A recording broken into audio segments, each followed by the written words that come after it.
Hey, it's Pastor Mike. Before we get started with today's episode, I want to encourage you to check out our other Time of Grace podcasts, like the podcast Little Things with Albee Swenson. If you don't know Amber, she is smart, she's witty, she's insightful, she's honest, she's blunt, she's comforting, she's amazing. You're going to love her. So just search for Little Things wherever you listen to your favorite podcasts. And now on to today's episode. How do we know that the Prince of Darkness used to be an angel of light?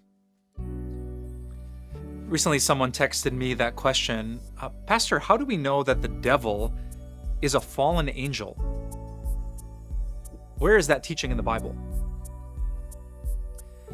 The interesting answer is it's not on the first pages. If you would start reading your Bible from Genesis chapter 1, you'd see that God creates, that everything is good, Adam and Eve, Garden of Eden, paradise forever. And then you get to chapter 3 and the serpent, the devil, shows up and he is far from good. He's a liar, a manipulator, a deceiver, one who brings death and the fall into sin. So if you're reading the Bible from the beginning, it begs the question, where did he come from? So the serpent is the devil. He's fighting against God and his goodness, but what happened? Well, later on in the Bible, there's a number of clues, and then a number of specific passages that fill in the rest of the story. I want to share one with you from the book of Jude. So way near the end of the Bible, it says this. This is verse 6. The angels who did not keep their positions of authority, but abandoned their proper dwelling, these God has kept in darkness, bound with everlasting chains for judgment on the great day.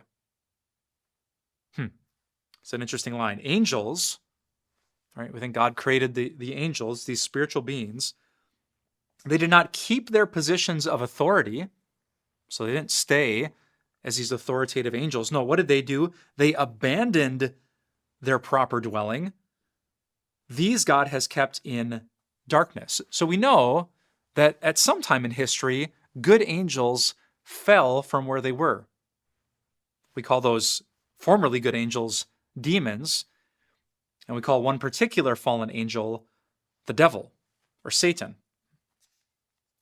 The same thing comes up in a related chapter, 2 Peter chapter 2.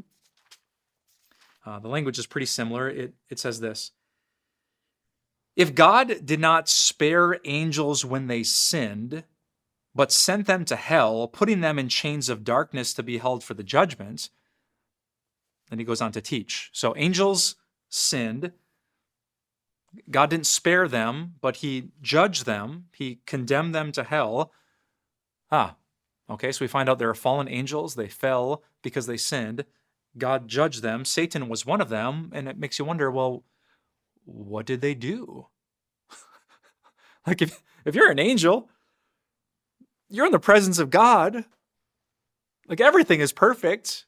It's like you're in heaven itself. There's God on the throne. He's good. He's righteous. He's beautiful. He's loving. Why would they possibly fall? Well, there's a lot of debate around that question, but there is one hint that I've always thought to be true in the book of 1 Timothy chapter 3.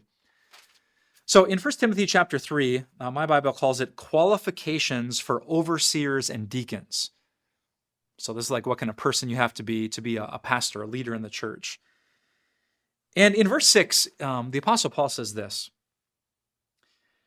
The overseer, or the pastor, must not be a recent convert, or he may become conceited and fall under the same judgment as the devil. So if you're a brand new Christian, and then like a week later, you're standing in front as the pastor, it would be really easy to be conceited, to be proud, to think you're a better Christian than all of these people. I mean, look at you, you're leading the church after such a short amount of time. So the Apostle Paul is warning about that, and he said that would be the same judgment as the devil. So put all those passages together, and we kind of come up with this story that the devil was an angel who became conceited. He was proud. Like instead of honoring God as his superior, he wanted to be God. He wasn't content being a spiritual being who submitted to the Father, Son, and Spirit. Like he was conceited, he was proud, he was arrogant. That was his sin, and he was judged. And now, ever since that judgment, he has been trying to make people arrogant too. He's been trying to make us proud. He's been trying to make us think that bowing the knee and submitting to God, calling Jesus Lord, denying what we think and want and saying, Father, your will be done. He's been trying to make us think this proud thought that would be bad, that following God isn't good. Eat the fruit, he tempted Adam and Eve. You won't die. You're going to be fine. You're going to be like God. And so today, this isn't just a random biblical concept. It's practical for us. Fight against pride and conceit. Believe that God in his very heart is good no matter what he says. Follow him no matter how narrow the road. May we not fall under the same judgment as arrogant, conceited people who don't trust our Father. He gave us Jesus. It's proof of his love. We can trust him no matter what.